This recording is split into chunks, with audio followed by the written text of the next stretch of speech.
I'm just standing in front of the memorial to those that perished in the 1953 rail disaster at Tangiwai.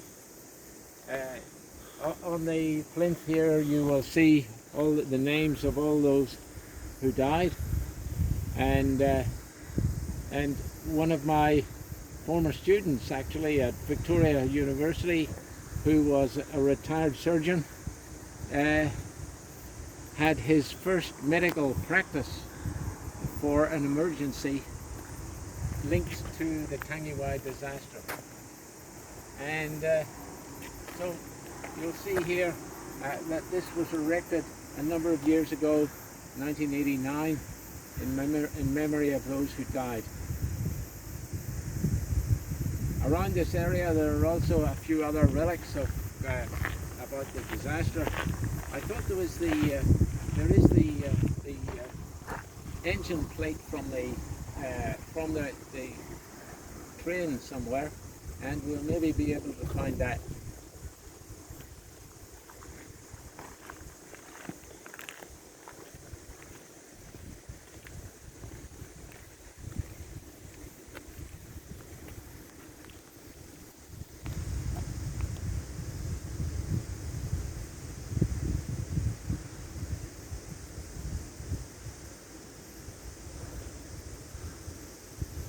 Thank you so much, John. It's quite a moving kind of sight, and what I find particularly well striking is that when we just look up there we can actually see Ruapehu in the far distance, just poking through the clouds there a little bit. So this is the source of the Lahar.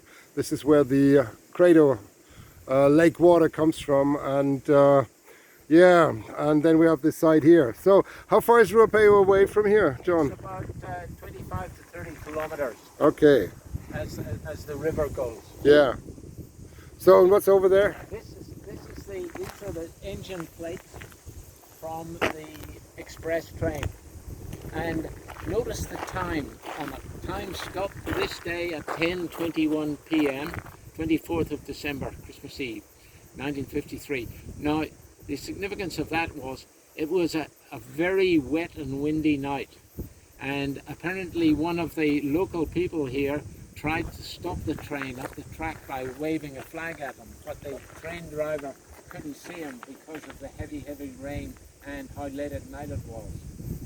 I heard that he actually saw it and he put the emergency brakes on, maybe a little too late, but too late. Yeah, but it apparently saved the last carriage. Yes.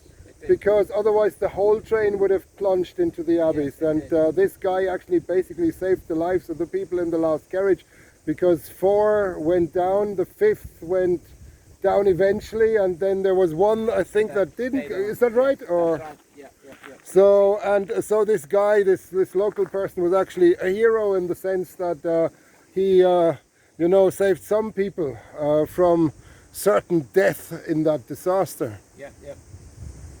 So here, there is the carriages actually. We can go a little closer. 1, 2, 3, 4, 5, 6, 7 there was.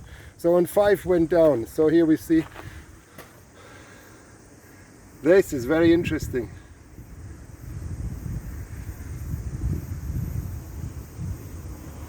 So here you go. Yes, and here it says saved. 1, 2, 3, 4, 5.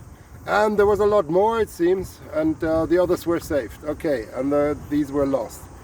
So yeah, this is quite a striking story that without the emergency brakes this could have been even worse.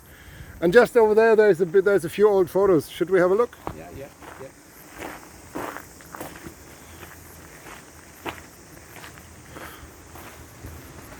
So this is the locomotive and some of the carriage that went down into the river, and relics of the bridge, of course.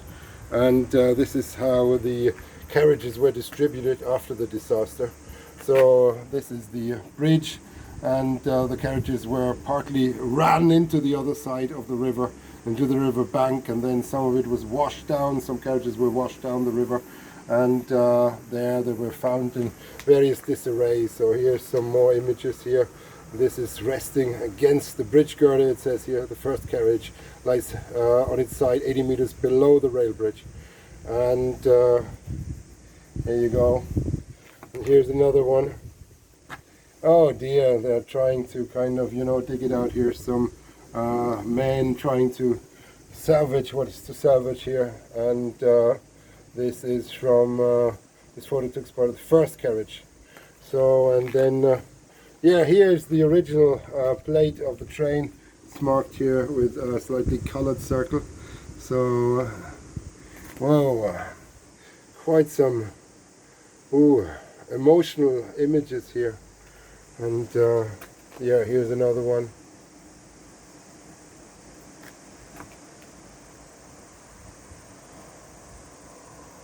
The sixth carriage here that was washed down. And here's actually the story that we just said. The disaster could have been far worse, but for the prompt action of the engine driver and fireman who slowed the train as it approached.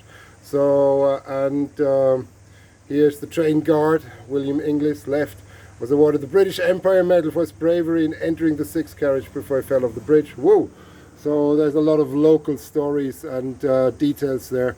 I don't think we have time to go into them all, but I think you may want to have a look, and if you're interested, you can follow it up. So several of them were rescuing people in the sixth carriage, and what an emotional sight it is.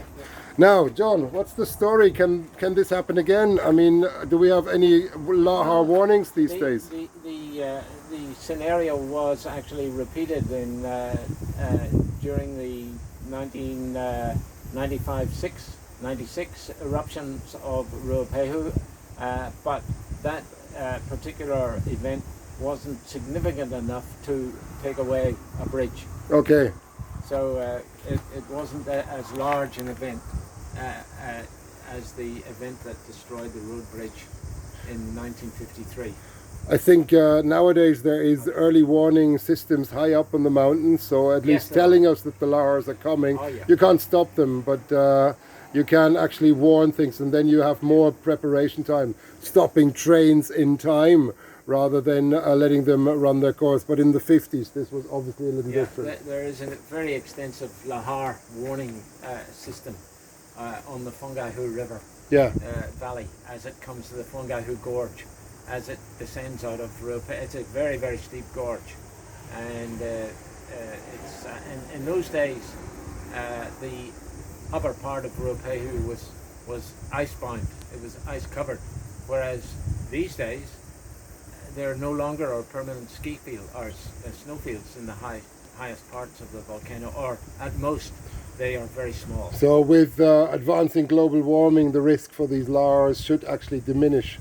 Well, yeah, there's probably less of a chance for very large ones. Yes, okay. Yeah. Great. So I think the actual bridge was slightly over there, so we're going to go there now and have a little look, and I say thanks, and I'll be in touch again very, very soon.